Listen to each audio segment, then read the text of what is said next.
네, 2014년 군무원 피드백 시작하도록 하겠습니다. 자, 1번부터 볼게요. 자, 1번 표준 발음법이죠. 여기서 선지 1번을 보겠습니다. 자, 선지 1번에 보면 히읗이 있죠? 겹받침의 뒷부분. 히읗 같은 경우는 뒤에 있는 자음과 자음 축약을 일으키죠. 자, 그래서 달치가 되어야 합니다. 그 다음 2번. 여기에 보면 리을 기역 겹받침이 있어요. 리을 기역 겹받침의 원래 대표음은 기역입니다. 근데 뒤에 한 용언 안에서 어간 어미의 결합에서 어미가 뭐로 시작하면 기역으로 시작하면 이게 한 단어잖아요. 한 단어 안에서 기역 충돌을 피하기 위해서 리을을 선택하게 됩니다. 자, 그 다음에 3번. 3번의 리을 피읍의 대표음 자리는 뒷자리. 근데 피읍은 음절의 끝소리 규칙에 의해서 피읍이 대표음이 될 수 없기 때문에 비읍으로 그죠? 변화합니다. 자, 그래서 읍기도가 되겠죠? 그리고 뒤가 끼가 되는 이유는 안 울림 100% 된소리. 교체에 의해 된소리가 나는 거죠. 그 다음에 4번. 외골하고 여기 뒤에 있는 게 모음으로 시작하는 조사예요. 모음으로 시작하는 형식 형태소가 올 때 리을 시옷에서 뒷자리에 자음이 뒤로 넘어가면 되죠. 그때 시옷은 뒤로 넘어갈 때 모음을 만나 연음될 때 쌍시옷이 됩니다. 자, 그래서 정답은 몇 번? 네, 4번. 그 다음 2번 보도록 하겠습니다. 자, 2번에 보면 이제 어부사시사예요. 그래서 어부사시사 많이들 봤을 텐데 이게 몇 수라는 거? 40수기 때문에, 그쵸? 자, 그래서 이 40수나 되는 시조가 어떻게 조립이 돼서 나올지 모르잖아요. 그래서 볼 때마다 새로울 수 있어요. 그럼 우리가 이런 걸 어떻게 해야 되느냐? 웬만큼 자연을 노래하는 시조에 나오는 말들은 비슷비슷하거든요. 그래서 제가 무료 특강에 보면 고전 지문과 고전 문법 안에 3강에 보면은 고시조 정리를 싹 해놨어요. 그쪽에 보면 이제 자연을 테마로 한 시제들이 쫙 나오거든요. 그럼 거기에 어부사시사 40수를 다 넣진 않았죠. 하지만 여기에 나오는 표현들이 겹쳐 나오게 되어 있어요. 다른 시조들에도. 자, 그래서 그쪽에 있는 90개 살짝 넘거든요. 그래서 한 90개 좀 넘는 교과서 시조들을 쭉 보면서 그죠? 어느 정도 눈에 익혀두면 요 정도는 읽기에 무리가 없어집니다. 자, 여러분 이거는 이제 해설 수업이니까 그래서 빠르게 원문으로 보도록 하겠습니다. 근데 시험 문제가 이렇게 현대어 버전으로 나오는 경우도 있어요. 근데 그럴 때는 문제가 되게 어려울 때. 그리고 문제가 쉬울 때에는 이렇게 예전 표기로 나오는 거죠. 근데 예전 표기로 나온다고 해봤자 뭐 아래 하나 지금 좀 안 쓰는 자음 좀 나오는 거지 정말 못 읽을 지경까지는 아니거든요. 그리고 여러분들이 봤을 때 못 읽을 지경의 단어는 이걸 해석하는데 큰 영향을 미치지 않는 거예요. 그래서 특이한 한자어나 단어 같은 경우는 무시하고 점프하면서 읽어버릇하는 게 오히려 그래야 시험 때 당황 안 해요. 네, 자, 그러면 내용 보겠습니다. 마른 잎에 바람이 부니 봉창이 서늘하구나. 여름바람이 일정하겠느냐? 그냥 배에 가는 대로 두어라.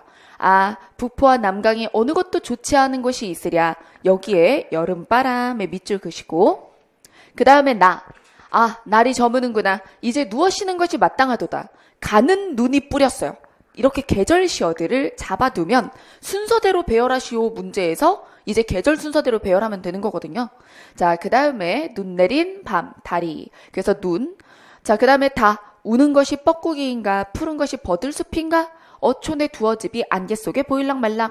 자, 맑고 깊은 연못에 온갖 고기 뛰논다 라고 해서 여기서 버들숲이라거나 그죠? 그리고 물가의 안개라거나 이런 걸로 계절감을 느끼고 그 다음에 바다의 가을이 찾아드니 대놓고 가을이라고 하고 있죠? 자, 이렇게 해서 정돈하면 정답은 3번. 자, 어떻게? 다의 봄의 뻐꾸기의 울음소리와 버들숲.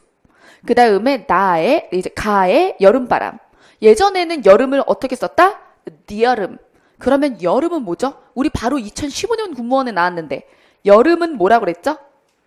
열매, 용비어 청가에 나오잖아요.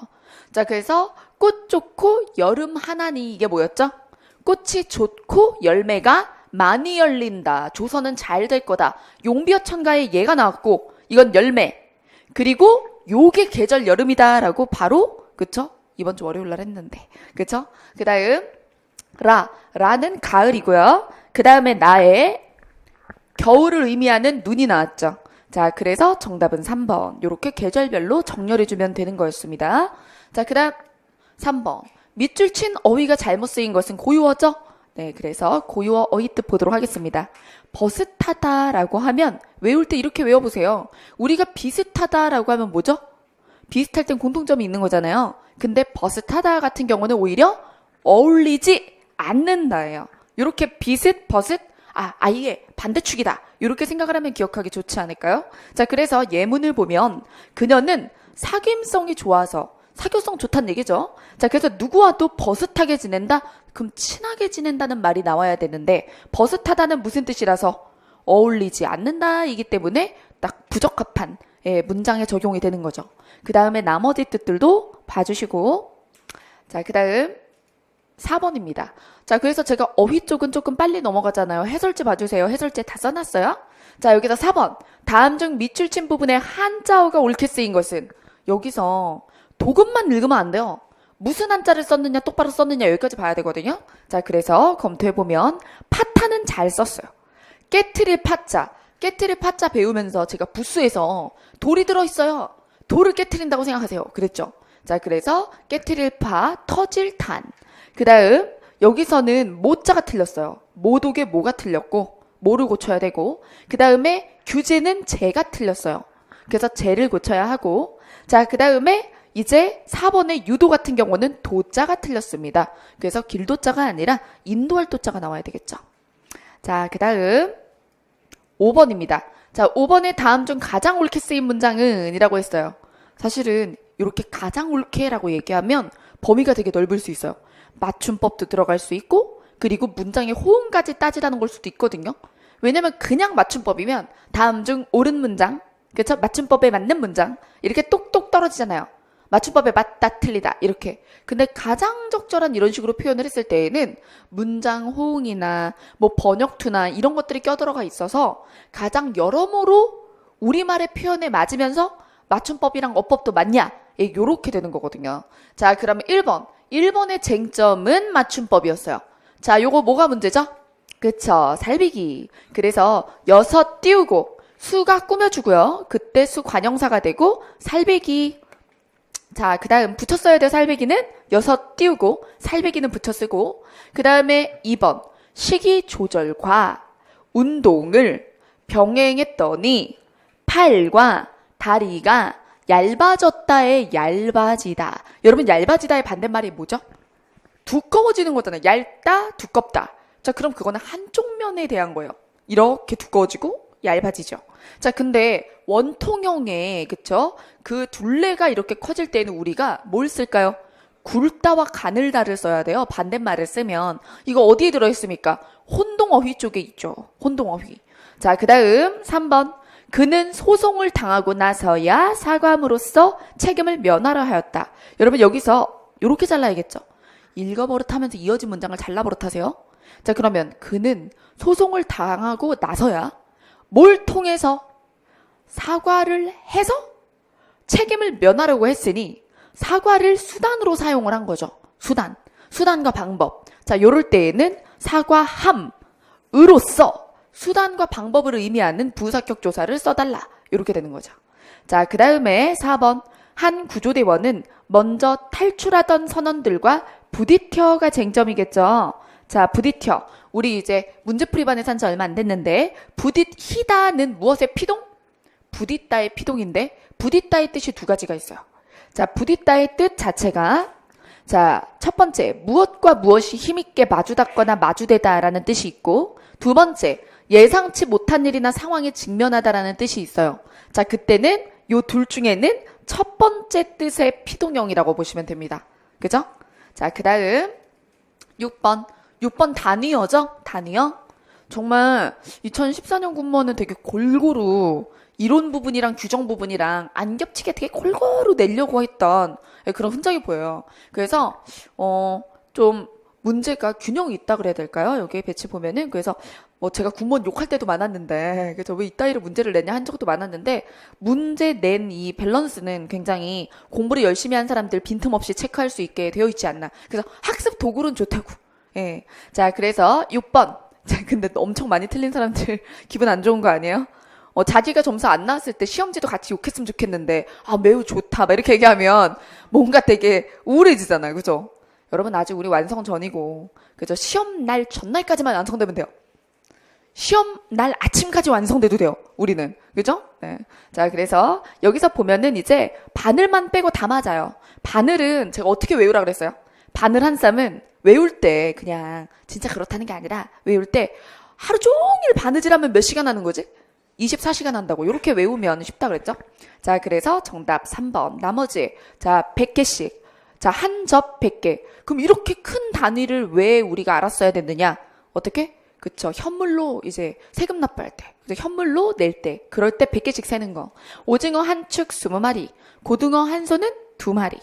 자, 그 다음 7번. 7번의 외래어 표기법 중, 자, 외래어 표기 중 옳은 것끼리 짝지어진 것은, 자, 이렇게 봤어요. 봤는데 되게 특이한 단어가 있나? 라고 생각을 해봤어요.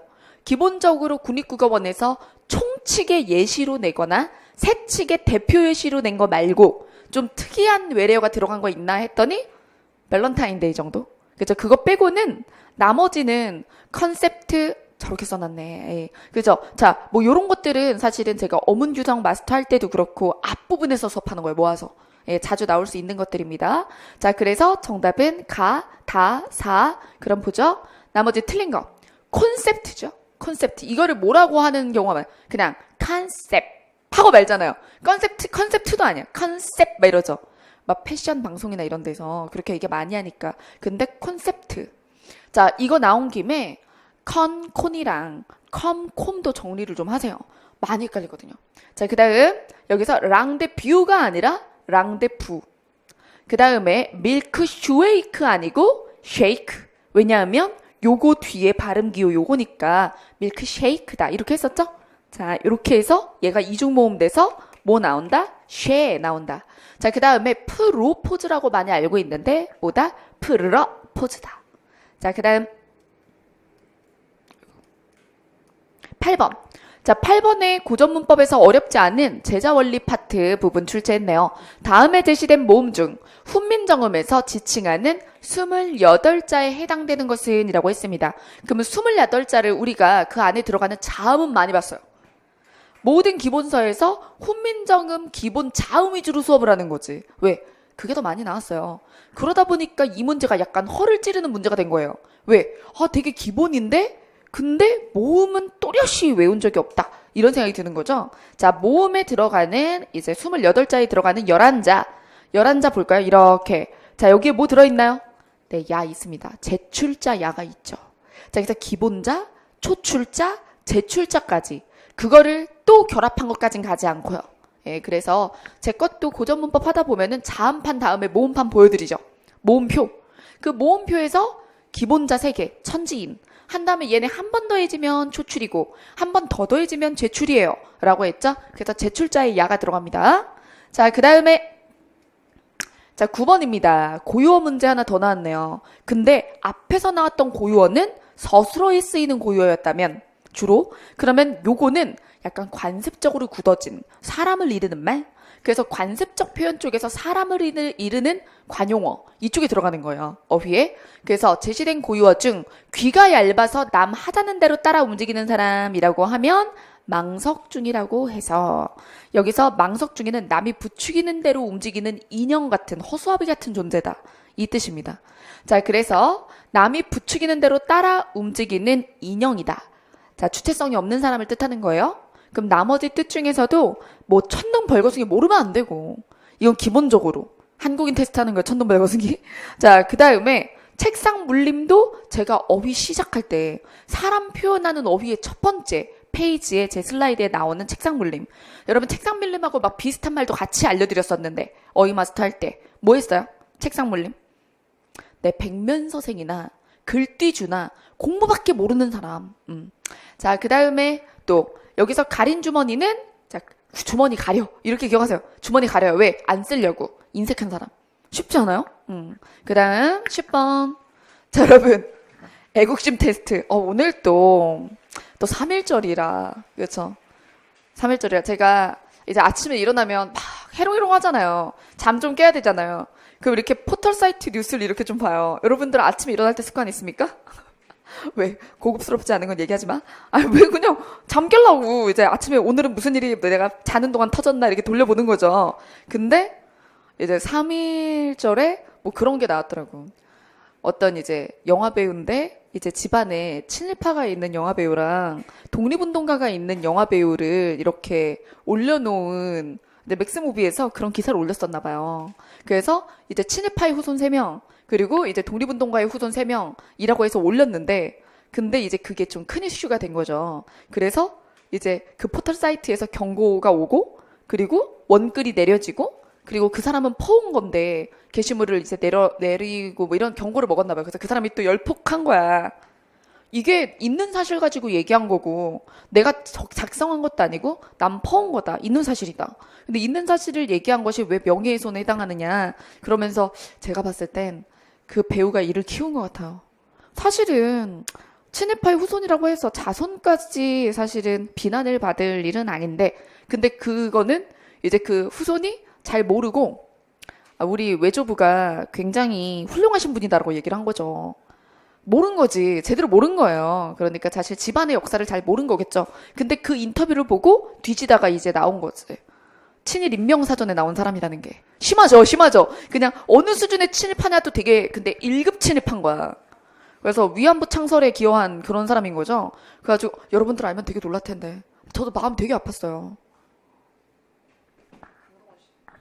자, 그래가지고, 어쨌든, 그래가지고 그런 거 가지고 좀 문제가 된 게 오늘 지금 핸드폰 꺼내기 없어요. 지금 핸드폰 꺼냈지만. 자, 어쨌든, 그냥 갑자기 3.1절인데 그런 생각이 들었어. 그냥 그럴 땐 잘 몰랐다. 집안에 대해 이해가 부족했다. 죄송하다. 그죠? 그리고 뭐, 말이라도.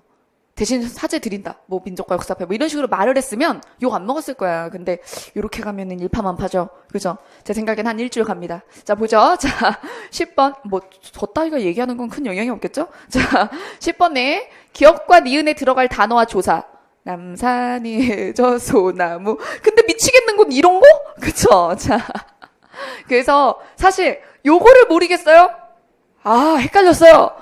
근데 이건 맥락을 봐도, 그쵸? 추론이 좀 되는 거고, 바람서리, 불변함은, 우리. 근데 우리 이렇게 하던데, 우리 기상일세. 난 조사를 배운 적이 없는 것 같은데. 막 이런 생각, 그쵸? 우리 기상일세. 우리 기상. 사이에 뭐가 있었어? 막 이런 생각 들지 않았어요? 자, 그래서, 우리의 기상일세. 이게 원래의 가사입니다. 자, 그 다음, 11번. 다음 중, 목불식정과 가장 비슷한 의미의 한자 성어는 자 그럼 목불식정도 알아야 되고 비슷한 한자 이렇게 그래서 목불식정은 고물에 놓고도 바를 정도 이제 바를 정이래 고물의 정도 모른다. 자 그래서 고물에 제가 가져왔어요. 짠, 저 그쵸?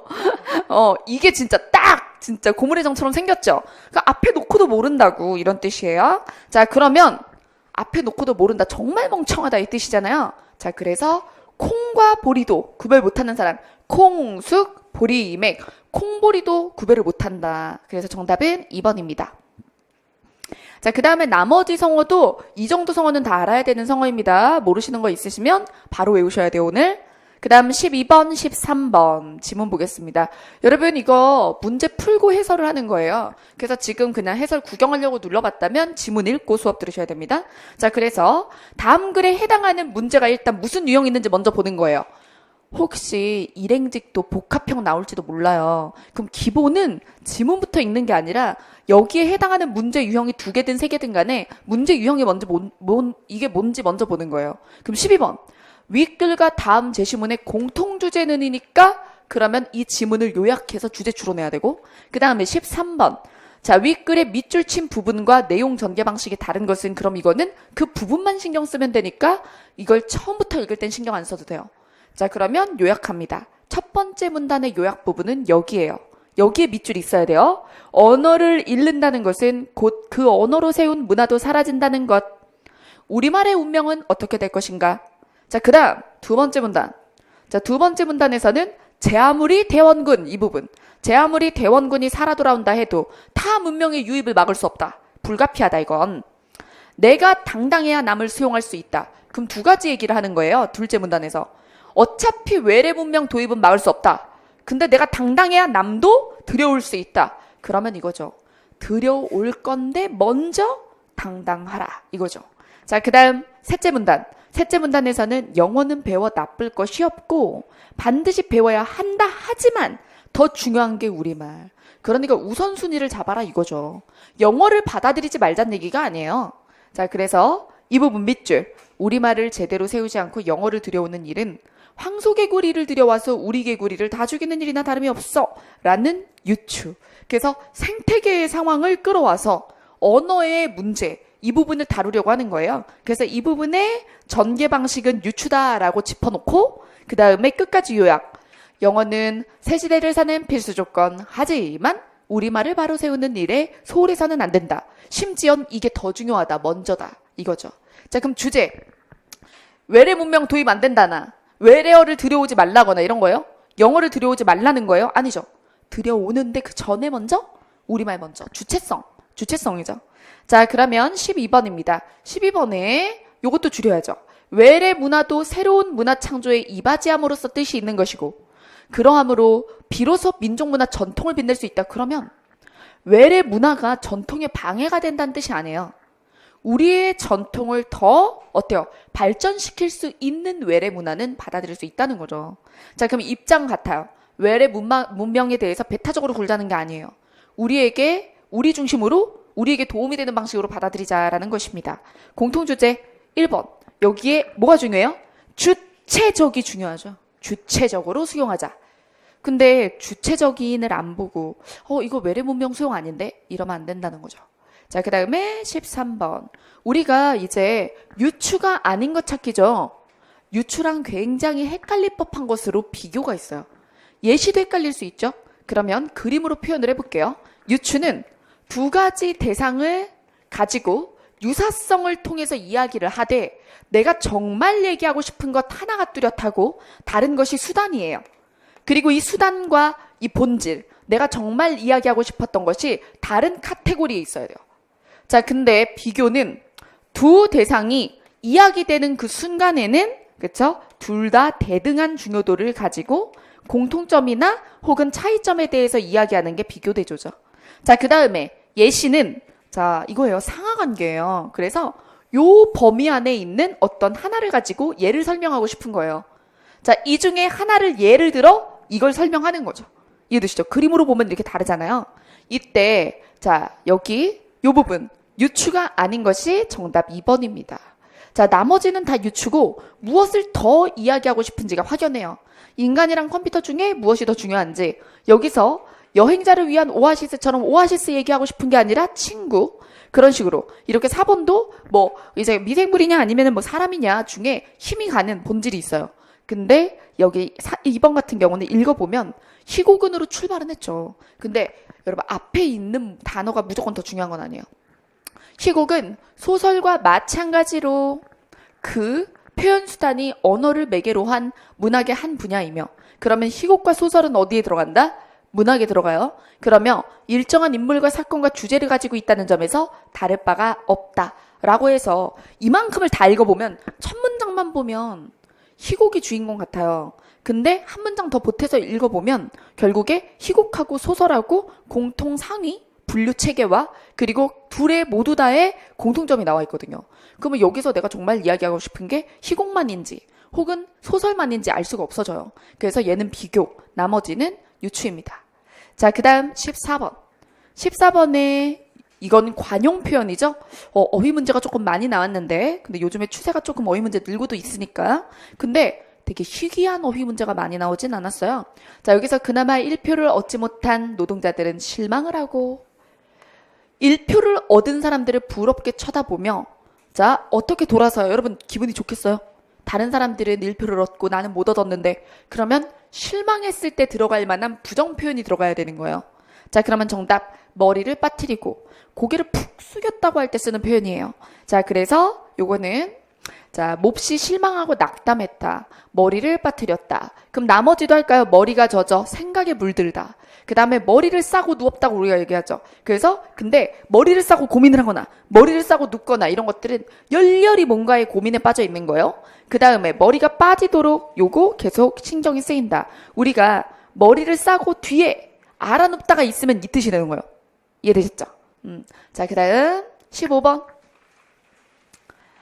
자, 여러분 15번은 쓰기, 장문적 파트의 문제입니다. 근데 이거는 사실 비문학 독해 능력 더하기, 문법적 능력 중에서도 문장 호응 관계 같은 거 찾는 거, 그쵸? 그래서 올바른 표현적 공부가 철저히 돼야지 요 장문 부분을 잘 뚫고 나갈 수 있어요. 자, 여기서 젊어 고생은 사소한다지만 그것은 육체적 노동에 해당되는 얘기가 아닐까? 그러면 젊어서 고생도 육체 노동이 아니라 무엇에 대해서는? 감정 노동. 뒤에 읽어보면, 그쵸? 그래서 정신적 노동을 감당하는 감정 노동자의 삶은 피로 그 이상의 고통을 수반한다. 그러면 육체 노동과는 다른 무슨 노동? 감정 노동에 대해서 이야기하겠구나가 되는 거죠. 육체적 노동은 하룻밤 푹 자고 일어나면 회복될 수 있지만 끊고, 정신적 노동인 감정 노동은 쉽게 회복되지 않기 때문이다. 그럼 여러분, 이 문단 안에서 밑줄은 꼭 필요하지 않습니까? 그쵸? 왜? 바로 뒤에 있는 문장을 이야기하려면 누가 있어야죠. 앞문장이 있어야죠.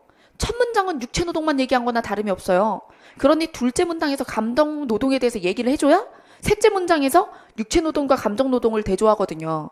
그러니 이 밑줄 부분은 통일성에 어긋난다고 빼서는 안 되는, 통일성에 어긋나지도 않아요. 그래서 이 글 전체를 끝까지 읽어도 주제에 잘 맞는 문장이라고 볼 수가 있습니다. 근데 선지에 보면 1번 글의 통일성을 고려해서 삭제한대요. 글의 통일성 안에 들어가죠. 통일성이 뭡니까? 주제예요. 주제 안에 들어가는 핵심어의 안내란 말이에요. 자, 그래서 정답은 1번입니다. 자, 그럼 나머지. 자, 이 부분에 니은은 빈칸이죠. 그 빈칸 앞에 뭐가 있나 볼게요. 감정 노동자라는 용어는 엘리 러셀 혹실드가 쓴 저서를 통해 처음으로 소개되었다. 소개되었다고만 말하고 저 용어 자체의 개념을 얘기를 안 했죠. 그러니 빈칸에 뭐가 들어가는 게 맞고, 그렇죠. 용어 정의. 여기서 얘기하는 완결성은 해주기로 한 이야기를 다 하라는 거예요. 그래야 완결이 돼요. 예를 들어 사계절이 있어요. 봄, 여름, 가을, 겨울에 우리나라는 사계절이 아름답다 해놓고 한 계절을 빠뜨리면 안 되는 거예요. 그건 무슨 성에 어긋난다? 완결성에 어긋난다. 자, 그 다음 3번. 디귿은 문장 성분의 호응을 고려해. 자, 그럼 문장 성분 호응 볼까요? 자, 이 부분. 그럼 어디부터 출발인가? 자, 여기. 저자는 갈수록 서비스가 고도화되어가는 사회에서 정도의 차이만 있을 뿐 누구나 감정노동을 하게 될 수밖에 없으며 사람들은 그 후유증을 안고 살 수밖에 없다. 고 말했겠죠. 저자는의 서술어가 없어요 지금. 큰 주어인 저자는의 서술어가 없는 거예요. 그럼 어떻게 바꿔준다? 그렇다고 역설하고 있다. 역설하고 있다를 저자의 서술어로 삼으면 되는 거죠. 자, 그 다음에 4번. 어휘 사용이 부적절하대요. 자, 왜일까요? 중첩 표현이 나와 있는 거죠. 과반수의 과가 무슨 뜻? 넘다. 근데 과반수가 넘다라고 혹은 과반수 이상이라고 이렇게 얘기할 필요가 없죠. 자, 그래서 과반수 이상의 이상 대신 과반수의라고 하거나 아니면 과를 빼고 반수 이상이라고 말하거나. 자, 그래서 보면 1번이랑 2번은 두 개는 비문학 파트. 그 부분의 센스를 원하고 3번 선지랑 4번 선지는 문법적인 센스를 원하죠. 자, 그 다음에 16번 맞춤법입니다. 자, 여기서 그녀는 얼굴이 너무 하얗다에서 하, 얏, 그리고 아서. 자, 이렇게 됐을 때 히읗 불규칙에 의해서 어떻게 됩니까? 하예서. 그죠? 그리고 음성 모음인 뿌옇다는 어떻게 될까요? 뿌예 할 때 여이가 되는 거죠. 하예는 뭐가 되고? 야이가 되고. 자, 그 다음에 2번. 자, 여기서 잘따라케라고 했는데 이거는 잣따라케죠. 디귿. 다른 단어예요. 짤따라타랑. 짤따랑 달라요. 그리고 짤따라타 같은 경우는 따라타라고 써야 되죠. 짤따라타. 자, 요거는 다르다. 써볼까요? 짤따라타. 따라타. 그쵸? 요거랑 다르다. 자, 그 다음 3번. 그는 재산이 붙는 재미에 라고 했어요. 기본 붙다 맞고요. 자, 그래서 부피가 늘어나거나 양이 늘어나는 거 붙다 디귿 쓰는 거 맞습니다. 여러분, 이 붙다요. 디귿 불규칙하는 애죠. 그래서 뒤에 모음어미 나오면 어떻게 될까요? 불어. 재산이 무섭게 불어났다 이렇게 하죠. 그래서 얘가 만약에 모음어미랑 결합할 때는 불었다 라고 이야기하는 디귿 불규칙 활용의 단어입니다. 자, 그 다음에 4번. 나는 월간지를 다달이 구독했다죠. 다달이. 그래서 리을 탈락해줘야죠. 그래서 다달이와 비슷한 단어 하나만 더 써볼까요? 나날이. 자, 자, 그 다음 17번입니다. 17번에 한자 제대로 썼는가요? 자, 그래서 군악대 음악에 맞춰 애국가 제창이 있겠습니다 할 때 제창과, 그리고 정도전이 새로운 법전을 제창했습니다 했을 때의 제창은 어떻게 다른 한자를 써야 할까? 자, 여기서 제자를 처음에 요 한자는 엄숙할 제자예요. 엄숙히 부른다는 거죠. 애국가 제창이라고 할 때. 여러분 합창은 무슨 뜻? 다 함께 입을 모아서 부른다는 뜻이고. 자, 그 다음에 그리고 뭐 사실은 여기서 난 엄숙하게 부른다는 뜻으로 이야기하려던 게 아니야, 이런 생각을 한다고 그러면 합창을 쓸 수 있겠지만, 근데 그런 맥락적 정보가 없어요.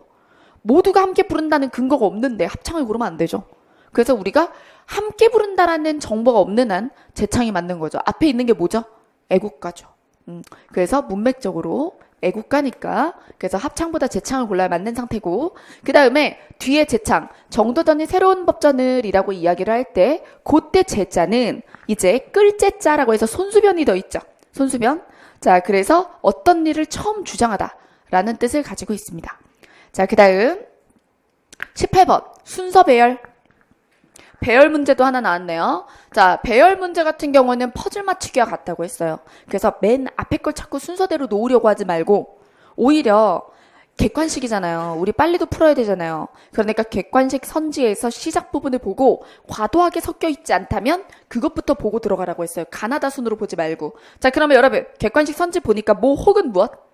가 혹은 라. 이럴 때는 가나다라 순으로 읽지 말고 무엇 두 개를 먼저 읽어요.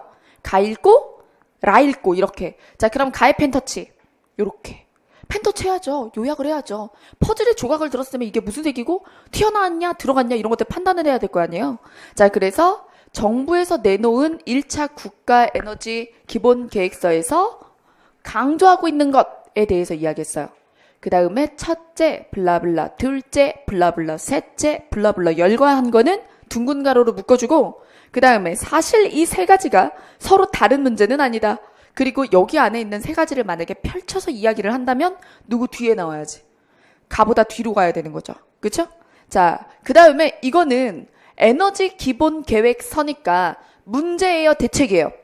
대책이죠. 그럼 여러분 이렇게 대책을 대뜸 이야기할 수도 있지만 만약에 이 글 안에 문제 제기가 있다면 뭐가 먼저 와야지? 문제 제기가 먼저 나오고 그 다음에 대책이 나와야 되는 거죠. 자, 그러면 라를 볼게요. 라를 봤더니 우리나라는 세계 10대 에너지 소비국이다. 문제 나오네요. 문제 제기가 여기 있죠. 그러면 가랑 라 중에선 뭐가 먼저? 라가 먼저예요. 그럼 몇 번 선지 지워요? 1번 그리고 2번 지웁니다. 1번, 2번을 지우고 라 뒤에 후보군을 보면 나다죠? 그러면 이때 나다를 보는 거예요. 자, 그럼 나를 볼게요. 그렇다면 뾰족가루 누가 라 뒤에 올 것인가? 그렇다면 신재생에너지와 이 국가적 규모의 정책 기조의 관계를 살펴보는 게 중요하대요. 그러면 이 앞에 나 앞에 뭐가 있어야 된다는 얘기죠? 정책이 나와야 된다는 거 아닙니까? 나 앞에. 그쵸? 자, 그 다음 60년 앞을 내다보는 계획을 제출했다고 천명했다. 그게 뭐예요? 이거잖아요. 그죠? 그래서 얘랑 묶어주고 그 다음에 다 정부가 저탄소 녹색 성장을 향후 60년의 새로운 국가 비전으로 제시한 것도 이런 세계적 트렌드의 변화. 그러면 다 앞에는 뭐가 나왔었어야 돼? 세계적 트렌드가 나왔었어야죠. 세계적 트렌드는 무엇의 뒷부분에 나온 거? 그죠? 라의 뒷부분에 나온 거죠. 그래서 라 뒤에 다, 그 다음에 나 뒤에 가. 요렇게 해서 이제 마무리. 그래서 문제 제기하고 그 다음에 이제 해결을 이야기하는 방안 쪽으로 가는 거예요. 자, 그 다음에 그러면 18번의 답은 몇 번입니까? 4번. 그 다음 19번 보겠습니다. 19번의 이론. 자, 여러분 이거는 화법 이론이에요. 자, 이게 토의의 종류죠? 자, 그래서 토의의 종류 쭉 보면은요. 자, 원탁 토의부터 보도록 할게요. 근데 이거 이론은 제가 해설제 다 넣진 않았어요. 그러니까 키워드만 옆에 적어주세요. 원탁 토의 옆에 적어주세요. 원탁 토의는 이게 만약에 객관식에 나올 때에는 힌트 키워드로 뭐가 나오냐면 원탁이라는 말 자체가 나오거나 아니면 자유롭게 라는 말이 나와요. 여기에 참여하는 사람들의 어떤 대화의 순서가 되게 크게 제약되지 않고 이렇게 대등한 평등한 상황에서 자유롭게 논의를 진행한다는 게 특징이라서 그래서 원탁이라는 말이 나오거나 자유롭게 평등하게 이런 식의 말이 나옵니다. 자, 그 다음에 배심 토의. 배심 토의가 바로 패널 토의예요. 2번 선지죠? 자, 그래서 이번에 패널 토의의 특징은 자, 일단 소수 배심원과 청중의 활동이 다 있어요. 소수 배심원들끼리 이야기를 하면 나중에 청중이 질의응답을 하거든요. 자, 그 다음 그리고 이때 이 소수의 선정된 배심원과 그리고 이들이 배심 토의 같은 경우는 약간 그들이 조금 청중들에 비해서 전문성을 띠고 있을 수도 있어요. 그래서 그런 면에서 포럼하고 헷갈리기도 하는데 근데 포럼 같은 경우는 몇 대 몇으로 입장 차이를 해서 패를 지어서 토의를 한다면 그래서 패널 토의 같은 경우는 무리를 지어서 그래서 토론과 가장 유사한 거예요. 패널 토의가 토론과 가장 유사한 모습을 띄어요. 그래서 상반된 관점을 가진 사람들끼리 묶어서 패를 지어서 토론을 한다면 그렇다면 포럼 같은 경우는 1번이죠. 자, 포럼은 보면은 전문가들이 나오되 한 명씩 나가서 발표하듯 돌아가면서 얘기를 해요. 한 명씩 나가서 발표하듯 돌아가면 이야기한 다음에 질의응답 받아요. 자, 그 다음에 심포지엄 같은 경우도 전문가들이 각각 다른 관점들을 이야기를 하고 심포지엄도 시작은 포럼과 유사합니다. 자, 그 다음에 이 심포지엄 같은 경우는 지금 제가 사진을 옆에다 뒀는데 원탁 토의랑 좀 다르잖아요. 그래도 여기 앞에 나가서 발표하죠. 이 부분은 뭐랑 비슷한데? 포럼이랑 비슷하죠. 그런데 이 부분에 둘러앉은 사람들이 여기서 보면 더 어떤 그 앞부분에 바로 나왔던 요거 뭡니까? 예, 포럼하고 다른 점은 이 청중들에 불과하다는 거예요. 청중들이 참여를 할 수가 없어요. 심포지엄 같은 경우에는. 그리고 제가 이렇게 구획을 지어서 일반적 특징을 말씀드리면서 걱정이 되는 건 심포지엄이라고 해도 청중이 질문을 하는 특이한 일도 있을 수 있죠. 그래서 대본이 나오는 경우가 있어요. 화법처럼. 이렇게 대본이 나오는 경우에는 변칙이 있을 수 있다는 걸 알아두셔야 돼요. 일반적으로는 그러하다. 그런데 변칙이 있을 수 있다. 아시겠죠? 자, 그러면 여기 내용 보죠. 사회자 1명. 전문가가 있잖아요. 그럼 이거는 원탁 토의는 절대 아니에요. 뭐 전문가랑 청중을 나눴다는 것 자체가 원탁 토의는 아닙니다. 자, 그 다음에 사회자는 토의가 시종 화제에 집중되도록 통제하고 조절한다. 그리고 청중의 질문 밑줄. 청중의 질문이 들어갔고요. 그 다음 전문가는 간략한 주제 발표나 의견 제시를 할 뿐 강의나 연설은 하지 않는다 밑줄. 강의나 연설은 하지 않는다. 자, 그 다음에 여기서 3번 질문 형식을 통해 질문의 밑줄. 그리고 청중의 적극적 참여가 조건이라는 식이죠. 지금 반드시 한다죠. 그러면 이 부분에서는 무엇과 다르냐면 심포지엄과 다른 거예요. 심포지엄은 청중 참여가 오히려 변칙적인 거예요. 기본적으로는 청중 참여가 없고 청중이 참여한다면 그게 별난 거고. 그래서 심포지엄 지우시고 그 다음에 원탁 토의 지우시고 여기서 전문가 2명이 뭐 다수 대 다수로 패를 지어서 찢어져서 싸우는 게 아니죠. 그럼 뭐다? 포럼이다. 이렇게 소거법으로 이제 정답 찾으시면 됩니다. 자, 그 다음에 20번. 자, 20번에 다음 글의 내용과 부합하지 않는 것은 이라고 했습니다. 자, 그러면 이거는 내용일치 무슨 발문? 부정발문입니다. 자, 여러분 내용일치 부정발문은 뭐를 먼저 읽는다? 선지를 먼저 보되 선지를 다 완벽히 기억할 수는 없어. 그래서 선지에서 뭘 잡는다? 변별 키워드. 여기서 굉장히 변별력 있게 지문 속에서 찾을 때 쓰일 만한 단어를 잡는 거예요. 근데 이것도 자꾸 해버릇해야 늘어요. 그래서 첫 문장을 보고 만약에 개체 잡으면 그럼 개체에게는 정말 많이 나올 수도 있잖아요. 그러니까 반복돼서 많이 나오지 않을 것이면서 그리고 예감하면 좋아요. 출제자가 이걸 가지고 꼬았을 확률이 높다. 이것도 문제 많이 풀다 보면 쌓이는 센스인데 또 푸는 법도 이제 독해 플러스나 독해 알고리즘이나 모고 하면서 좀 더 얘기하도록 하겠습니다. 자, 모든 개체들은 존재론적으로는 자, 여러분 이거는 한정 범위를 줬으니까 괄호 치시고 이런 전제에는 뾰족가로 치는 게 좋아요. 그 다음 보이지 않는 측면이 더 우월하다. 보이지 않는 측면이 더 우월 밑줄. 이때 여기도 치는 게 좋죠. 왜냐하면 예외가 하나라도 있으면 얘는 깨지니까요. 그 다음 2번 무의 동그라미. 거의 무의 정의죠. 그 다음에 3번 나와 타자의 구별이 선행되어야 관계가 가능하다.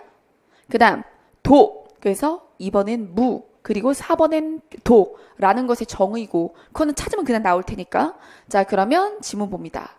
지문 봤을 때 첫 번째 문단에서 뭐라고 했냐면 자, 여기서 뭐가 나오죠? 앞으로 타자와 관계를 맺게 될 원리를 나왔죠. 그러면 몇 번 선지에 대한 거 나온 거죠?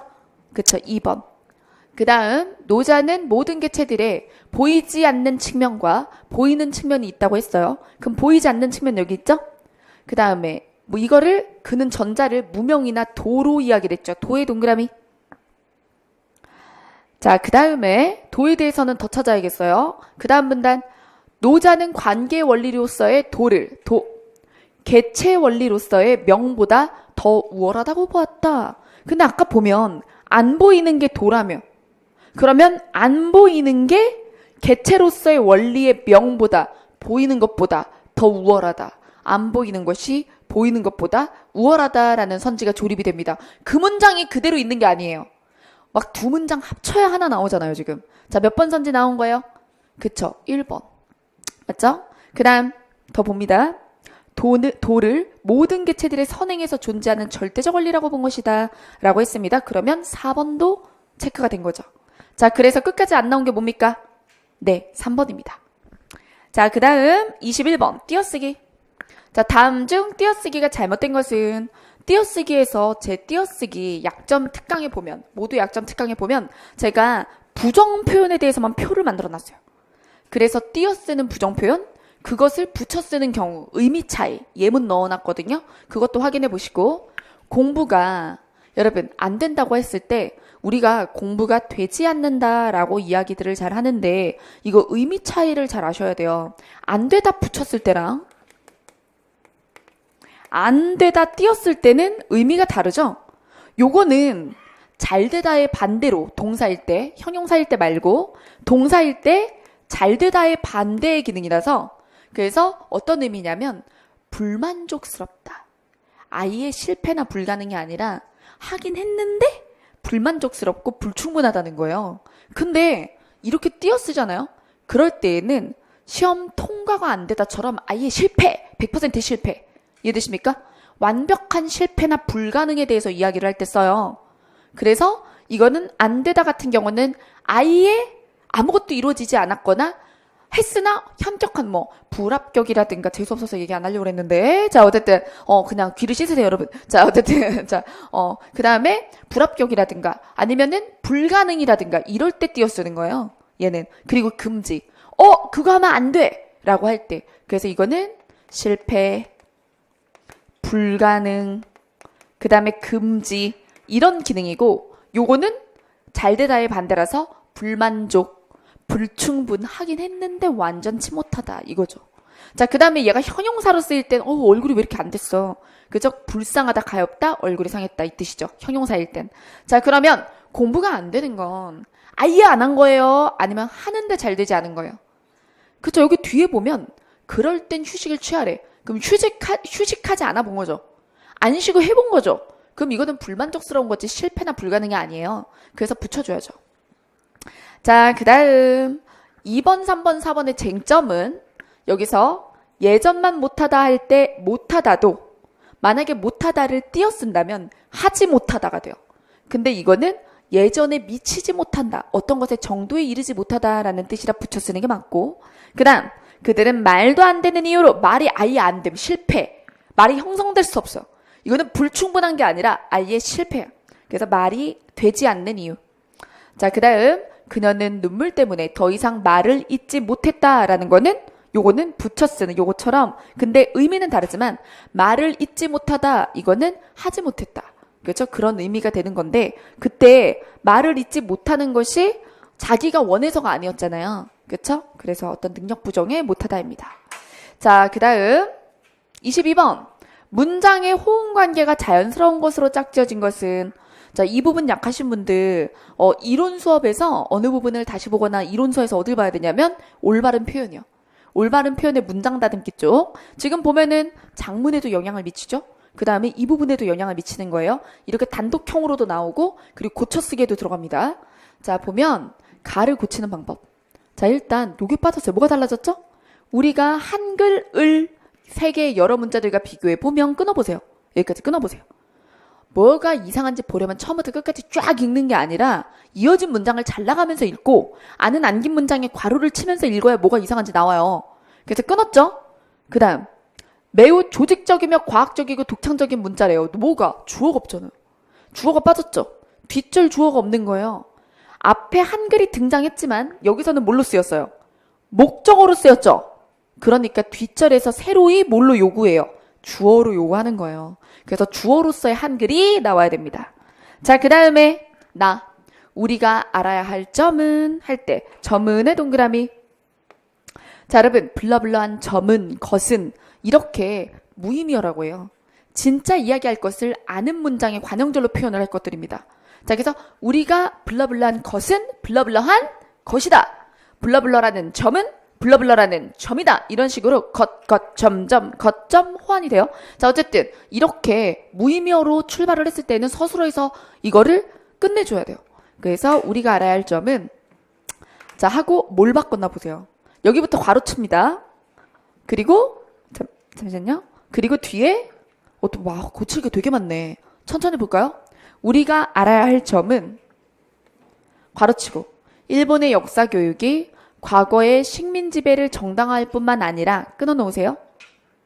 식민 지배가 피지배국의 근대화를 앞당기는 계기가 되었으며 자, 여러분 요것이 정당화 아닙니까? 내용 보세요. 이 부분이 정당화죠.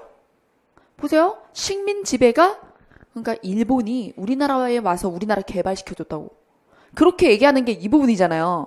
그럼 이게 바로 뭐예요? 식민 지배를 정당화하는 거죠. 그럼 논리적으로도 지금 이 부분에 그쵸 들어가는 내용이에요.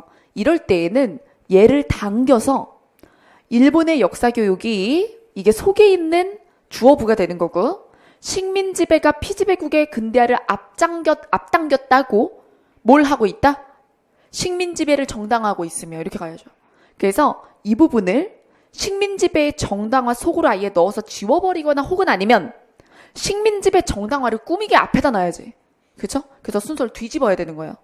그 다음 간교한 민족 분열의 수단인 동시에 현 정권 정치 선전 도구 뭐가? 역사교육이. 자 동시에 한번 끊어주고 현 정권 정치 선전 도구 라는 점입니다. 그쵸? 라는 점입니다. 자 그래서 일본의 역사교육이 블러블러라는 점입니다. 이렇게 끝이 나야죠. 자, 그래서 고쳐놓으면 이렇게 돼요. 일본의 역사교육이 식민 지배가 피지배국의 근대화를 앞당기는 계기가 되었다고 과거 식민 지배를 정당화할 뿐만 아니라 이렇게 뒤집혔죠, 순서? 뒤집었죠? 그 다음에 간교한 민족 분열의 수단이 되는 동시에 현 정권의 정치 선전 도구가 된다는 하고 마지막에 점은 점입니다. 점은 것입니다처럼 사실입니다. 호응하게. 자, 그래서 겉주어에 대한 서술어를 따로 잡아주는 거예요. 자, 그 다음 다 보겠습니다. 어렸을 때 나는 중창단을 지휘한 적이 있었다. 그리고 그 이후 지휘자가 되겠다는 생각을 해본 적이 한 번도 없었다. 되게 입에선 자연스럽죠, 여러분?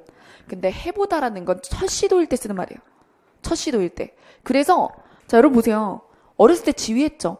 근데 그 이후로 안 한 거잖아요. 그 전에까지 안 해본 건 아닐 거 아닙니까? 자 그래서 이때는 생각을 한 적이 없다. 한 번도 없다. 이렇게. 한 번도 없다며. 그리고 그 전에는 있었을 수 있기 때문에 해본 적이 없다가 아니라 한 적이 없다라고 고쳐야 합니다. 정말 너무 예민한 것 같다. 제가 봤을 때 가랑 나는 그래 이렇게 출제할 수 있지. 근데 다는 너무 치사하다. 나라도 긴장하면 안 보이겠다 싶어요. 이게 여유를 가지고 해설하려고 쓰니까 보이는 거지. 진짜 보기 힘든 것이었던 것 같아. 자, 그 다음 라는 멀쩡. 마도 멀쩡. 그래서 정답은 4번. 근데 우리가 다를 욕할 수 없는 게 객관식이잖아요. 객관식인데 그러면 다가 맞아 보인다고 해서 가를 성립시킬 수는 없는 얘기 아니에요? 그러면 아마도 3번을 골랐을 텐데 그렇다면 그 사람은 뭐를 틀렸다고 생각한 거잖아. 라의 잘못이 있다고 생각한 거잖아. 그게 문제지. 자, 그 다음에 23번. 23번에는 표준 발음 규정입니다. 자, 여기서 지금은 요 정도로 나왔죠. 보기에 규정을 주고 선지 판단하게 나왔죠. 근데 저는 요즘 수능 경향을 보면 규정이랑 예시랑 연결할 수 있는가 문제가 많이 나와요, 수능은. 그래서 저는 그리고 그냥 단순히 외운 애들을 잡아낼 수 있거든요. 단순히 발음을 읊조려서 외운 애들을 거르기에 규정하고 대응시켜라가 굉장히 좋은 문제예요. 그래서 그런 유형으로 변화하지 않을까 이런 생각이 들어요. 그래서 규정도 그냥 막 예시 외우지 말고 이 규정에 의해서 이 예시 이렇게 항상 그냥 예시만 공부하지 말고 규정 예시 이런 식으로 하셔야 돼요. 그래서 제가 어문 규정 마스터 만들 때 저는 조항별로 가공을 많이 안 했어요. 조항 바로 밑에 그거 예시, 조항 바로 밑에 그거 예시 이렇게 했지. 근데 보면은 교재들 중에는 외우기 편하라고 양상이 비슷한 것들을 거꾸로 모아놓는 경우들도 있거든요. 그러면 그 당장 외우긴 좋을지 모르겠지만 조항하고 연결지어서 이거 짝을 먹일 수 있느냐 이런 문제는 다 틀리는 거예요. 아시겠죠? 자, 여기서 다음 규정에 따라 옳게 설명한 것은 이라고 했습니다. 자, 여기서 계시다와 계시다 장음이 빠졌어. 자, 개가 장음이라는 거 이거는 국립국어원에서 굉장히 중요하게 다루는 예시였어서 제 어문규정 마스터에서 기에 발음할 때 장음 꼭 외워달라고 제가 강조하거든요. 자, 그 다음에 2번 민주주의라고 했을 때 의가 첫 음절이 아니잖아요. 이때는 뭐도 가능, 이도 가능하고 조사의는 뭐도 허용되죠? 애도 허용하죠? 그래서 지금 둘 다 허용 상태입니다. 자, 그래서 정답 2번 허용. 그 다음에 3번 취하는 처 그죠? 그래서 다처 불가하죠. 자, 그래서 다처만 되고 자, 취하는 처로 발음한다. 용언에서. 자, 그 다음 4번 자, 자음이 첫 소리에 있는 의는 뭐라고만 발음한다? 이라고만 발음한다. 그래서 희망만 돼요. 이건 안 됩니다. 그래서 예외까지 꼼꼼하게 인지하고 있느냐. 그리고 사실은 이런 조항 있는 게 친절이죠. 얘 없어야 정상이에요. 일행직에서 지금까지는 이런 조항 위에다 주고 막 힌트 주고 그러지 않았어요. 자, 그 다음 24번 다음 글의 논지전개 방식으로 가장 적절한 것은? 그럼 여러분 논지전개 방식의 긍정발문이에요 부정발문이에요? 지금 긍정발문이죠. 긍정발문일 때는 이것도 구조를 보면서 요약하는 거예요. 만약에 이게 논지전개 방식으로 적절하지 않은 것은이면 하나 빼고 다 맞는 소리라고. 그럴 때에는 선지 먼저 봐야 돼. 선지 먼저 보고 어느 부분에서 무슨 기법 썼는지를 지워나가는 거지만 이거는 가장 적절한 걸 고르시오이기 때문에 선지를 먼저 보면 오히려 속아요. 그래서 지문 먼저 요약합니다. 자, 그래서 지문 요약해보면 이렇게 인간에게 준 공로가 크대요. 기계문명 동그라미 인간에게 준 공로 플러스 근데 피해 마이너스. 자, 그 다음에 두 번째 문단에서는 어떻게 하면 본래 인간으로 돌아가느냐, 어떻게 하면 옛날 자연으로 회복되느냐를 고민해야 한다 라고 했어요. 그러면 지금 공로와 피해를 둘 다 이야기를 했지만 어느 부분에 마이너스 회복에 대해서 집중하고 있죠. 다음 문단은. 자, 그 다음 그러면 여기서 뭘 고르면 될까요? 기계가 우리에게 준 혜택도 있고 폐해도 있지만 그중에 무엇의 케어에 대해서 폐해를 어떻게 극복할 것인가. 그래서 서로 대비되는 견해를 제시한 후 플러스 마이너스 그 다음에 문제 마이너스에 집중해서 과제 제시한다. 자, 마지막 문제입니다. 자, 요거는 조건 표현이라고 해서 장문 쪽에 들어가는 거예요. 쓰기 쪽에. 자, 이런 문제 푸는 팁. 자, 우리가 눈으로 볼 때 조건이 그냥 한 문장처럼 보일 수 있는데 그렇지 않아요. 잘라서 조건을 보면 첫 번째 조건 거기다가 or도 아니고 and잖아요. 와. 그럼 두 번째 조건 그 다음에 세 번째 조건 이렇게 되는 거예요. 그러면 조건이 몇 개? 3개예요. 그리고 형식 조건 몇 개? 2개. 내용 조건 몇 개? 1개. 이때 어떻게 해주냐면 1번 선지 보고 하나 둘 셋 체크하고 2번 선지 보고 하나 둘 셋 이렇게 하면 3번쯤 되면 엄청 초조해지면서 왜 답이 안 나오지? 그러면서 3번쯤에서 합리화해버린다고. 그쵸? 다 그래 다. 제가 무당이라서 아는 게 아니고 그래서 다 그래요. 마음이 빨리 끝내고 싶은데 빨리 안 끝나니까 그럼 1번부터 4번까지 평등하게 신경을 써줄 수가 없어요. 그래서 이럴 때에는 어떻게 해야 되냐면 표특 있죠. 일단 표특이 없는 것부터 날려야 돼요. 은유되고 없는 것부터 날린 다음에 그 다음에 마지막으로 담배에 대해서 흡연의 위험성을 이야기했나. 내용은 보면 생각을 해야 되거든. 근데 표특은 가시적으로 빨리 찾을 수 있단 말이에요. 근데 이것의 전제 은유와 대구를 모르면 소용없다. 은유와 대구를 알아야 빨리 찾죠. 은유는 자 비유 중에 어떤 거죠? A equal B로 원관념과 보조관념을 등가 치환하는 것입니다. 자, 그래서 내 마음은 호수요 이거 있죠? 근심, 산, 한, 바다 이런 거. 자, 그래서 A equal B 그리고 조사가 생략될 수도 있어요. 그걸 노렸던 기출이 있었잖아요.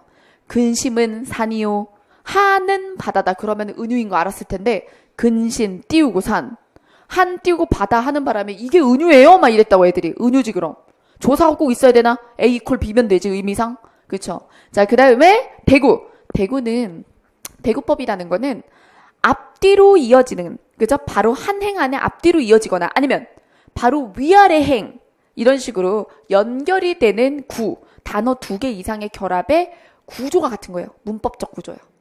뭐 피수식어, 수식어. 그럼 얘도 그래야 되는 거예요. 뒤에도. 바로 이어질 때. 그리고 문장 성분 순서. A가 B를 C, D가 E를 F. 맞나요? 순서? 알파벳 순서? 자, 어쨌든. 자, 그래서 A가 B를 C. 나는 밥을 먹는다. 너는 죽을 먹는다. 이런 식으로 자, 구조가 같아야 되는 거예요. 그럼 여러분 뭘로 알아보면 돼요? 대구법이면 격조사가 같지. 문장 성분 위치가 같으면 격조사 위치가 같을 거 아니에요. 그쵸? 요런 걸 보면 돼요. 자, 그러면 1번부터 볼까요? 흡연 뒤에 남은 것은 똑같이 생겼다. 이렇게 딱 잡아. 위아래 똑같죠? 그죠? 쾌락 뒤에 병든 심신뿐이지만.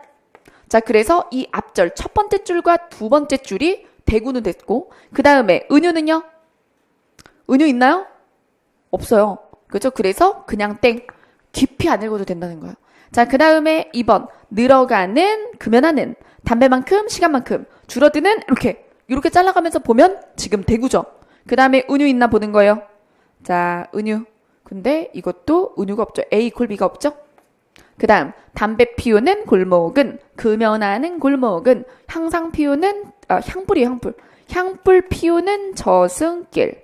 그리고 요 밑엔 PT가 탈자네. 교재 좀 볼게요. 희망 피우는 PT가 틀렸네. 향불을 피우는 저승길. 요거는 희망을 피우는 생명길. 이렇게 되는 거죠. 자, 여러분 그럼 어때요? 대구 됐죠? 대구. 그리고 지금 은유도 어때요? A 이퀄 B. 그쵸? 그러면 은유 됐죠? 이때 생각해주는 거예요. 3번. 이때 생각해주는 거예요. 표특 다 되면 그때 생각해줘요. 그러면 맞죠? 그럼 정답 3번이야.